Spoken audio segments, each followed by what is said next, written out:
I want to ask you something. When you're about to walk into a room or join a call or show up for somewhere where you think that everyone seems to know more than you, what happens in your body? So, do you let yourself start to shrink, go quiet, or maybe you'd already decided what you were and weren't going to say before you even arrived? That's not a confidence problem. That's your nervous system trying to keep you safe. And in this video, I'm going to show you exactly what's happening and what to do about it. So, hi, my name is Mercedes, if you've not met me before, and I'm bringing this to you because I share pretty much what I'm working on in my own life. And I noticed very recently, even though in the past I've been quite confident getting involved in things, that showing up for group calls and coaching and other things was making me quite anxious because I was feeling like, oh, everyone in the room is going to know more than me and I'm going to look a bit stupid and I don't really want to I don't really want to be in that situation because then someone might call on me to speak and I might just not want to say anything. And part of that is to do with being neurodivergent, and I'm aware of that. And then part of it, I was thinking, oh, it's all about my confidence. I feel like I just don't have the confidence. But actually, I'm quite a self-confident person, so I was a bit confused by it all. And so obviously now looking, I thought, well, okay, I need to look at this through the lens of my nervous system, and that's kind of where I got to with working this out. So, like I said, my name's Mercedes. I was doing my intro and I forgot. My name's Mercedes, and I work with loads of people who are smart, capable, experienced, and they still freeze in moments like this. And so I'm not talking about this from a place of having it all figured out as well. I'm talking about it from someone who is living it as well. We're living it with you. So this is how I'm working on it and what I'm doing to overcome the issue. By the end of this video, I want you to understand why this happens, that it's biological, not personal, why just being more confident as a bit of advice just doesn't actually work, and the difference between confidence and nervous system safety, because there is actually a difference, and that's how it's kind of showing up. And I want to give you, by the end of it, a 3-step ritual that you can use before any high stakes moment or any time where you're feeling like you're lacking in confidence, a ritual that can help you to get through that. So this isn't about faking it. It's about giving your body the signal it needs so you can actually show up. Okay, so it's about really bringing that safety in. So what we're going to do through this video is we're going to go through 4 areas. So we're going to start with what's actually happening in your body in those moments. So we're going to start to understand what's happening. And then I want to explain a little bit about why the usual advice doesn't touch this problem, okay? And why I'm so against so much of all this top-down work where we start with it in our mind, and I'll explain that why I believe it doesn't work.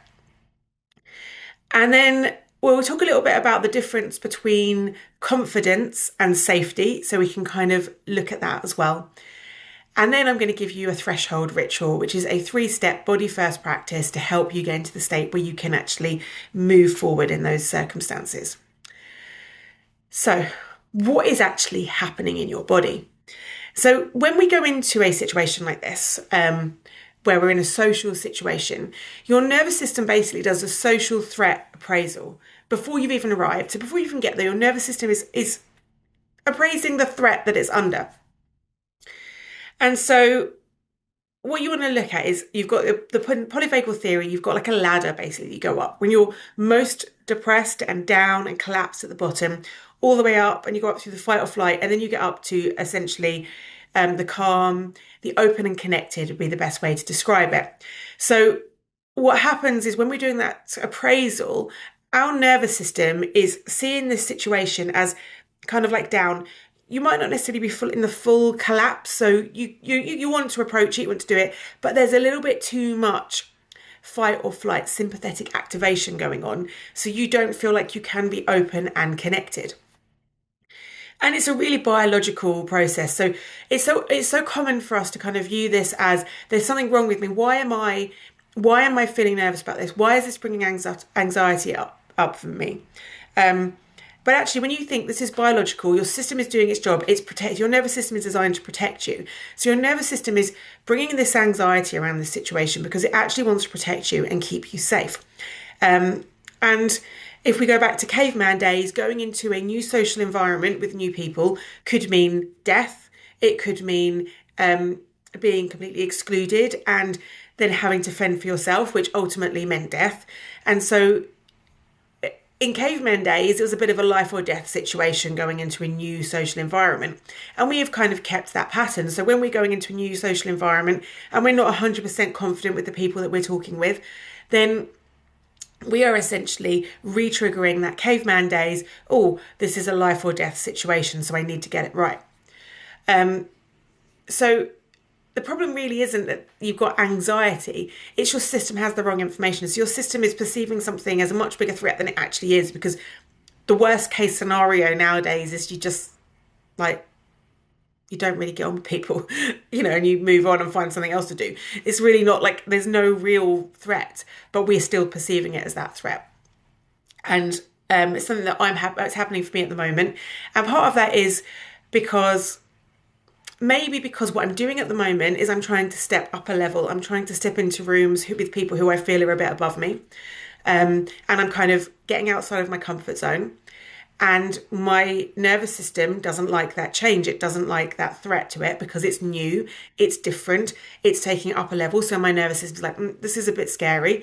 I really need to keep you safe. And so what's happening is it's triggering all of these emotions. And I often say, and I talk about this, how we have most of the messages go from our body to our brain.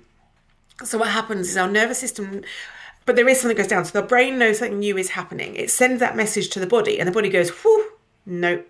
This is a bit too scary. So then these dysregulated feelings are going up to the brain, and the brain's like, well, okay, what's the story behind this dysregulation? Oh, I just can't, I'm not good enough to be in this room. And so it's now creating that story of imposter syndrome, not being good enough, and all of those things to go along with the dysregulated feelings that are happening. So that's how we get there. So now we just want to think about why the traditional advice of working on your confidence, and when I say working on your confidence, we talk about mindset, okay, the mindset of going into a room like this.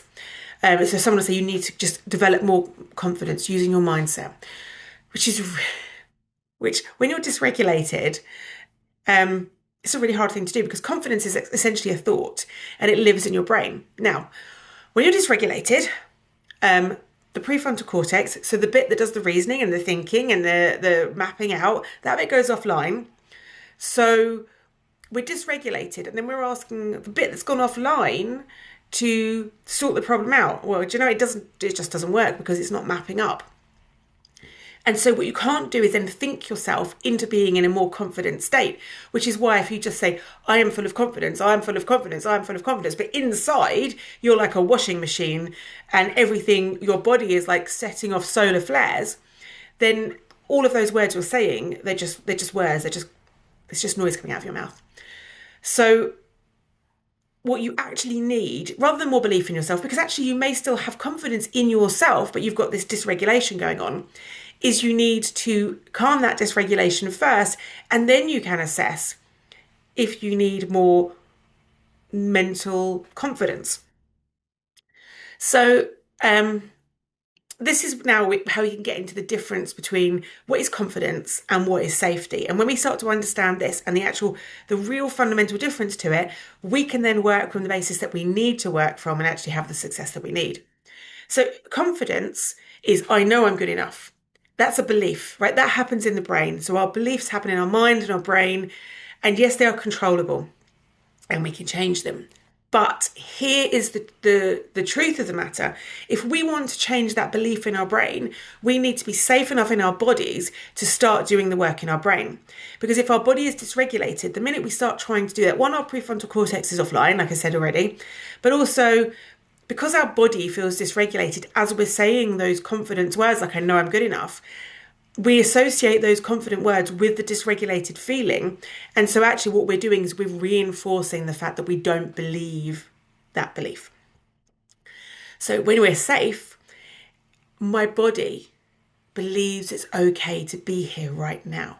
So I can feel that sense of safety. I can feel I'm okay to be in the room.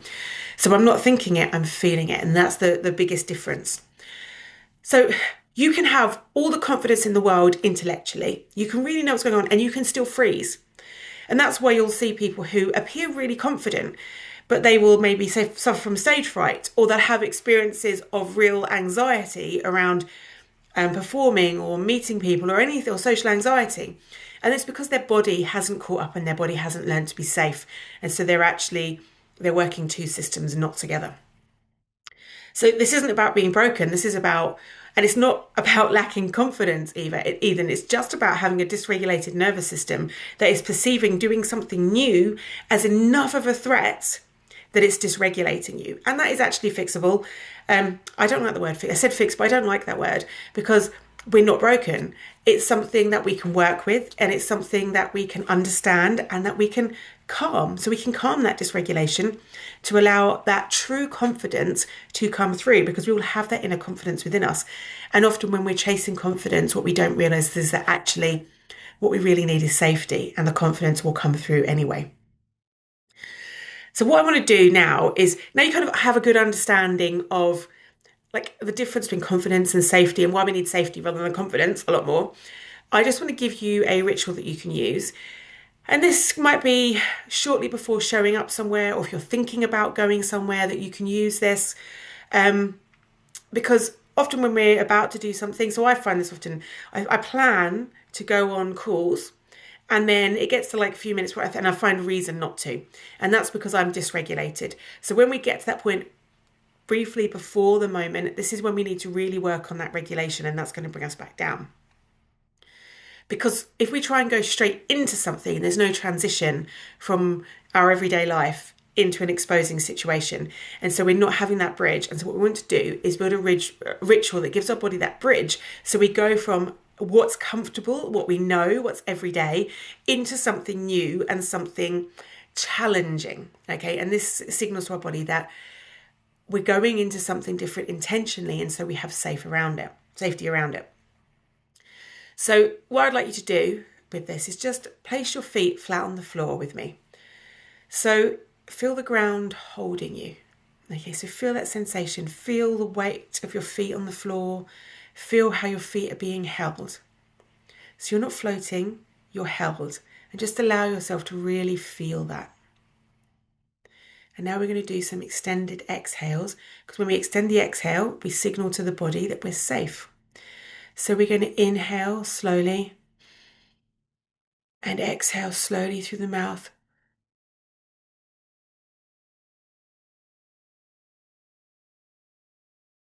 And so again, inhaling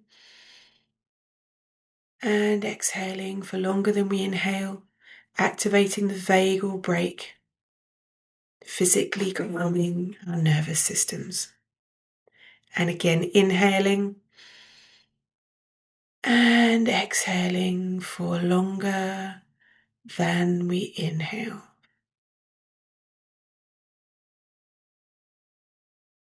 So sit with that feeling of calm and steadiness in the body. And now we can just place a hand, one or two hands on our heart.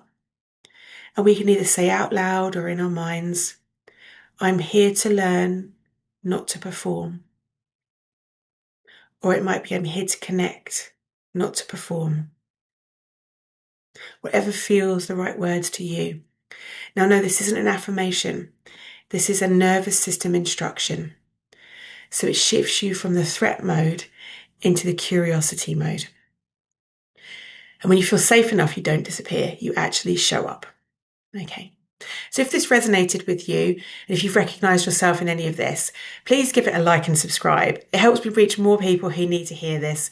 And if you want to go deeper into nervous system regulation and what it actually looks like to live the way that the body works, like what works for the body, so how we actually live it, I have a free community on School called the Somatic Reset Lab.